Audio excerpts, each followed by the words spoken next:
Fox 18's Carla Sosa joins us live now from Schweber Park in Rock Island. Carla, what have you been seeing tonight?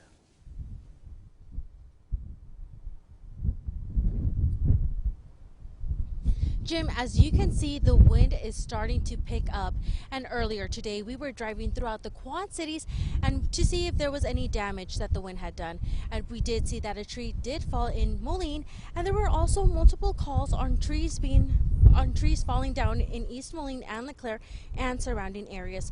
We also went to a truck stop in LeClaire in Davenport. We were able to talk with some truck drivers who said they would be spending the night in Davenport because of the wind.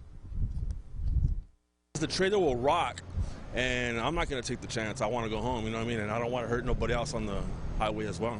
Bug had high wind warning, so it's supposed to get a little bit worse than it was the other day. You know, we had the 40-mile-an-hour gusts. They're talking 50 and 60 now.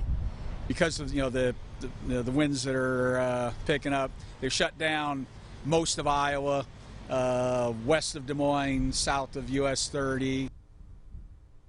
If you have to leave your house, please be safe, especially because of the winds that are hitting the area. Live in Rock Island, Carla Sosa, Fox 18 News.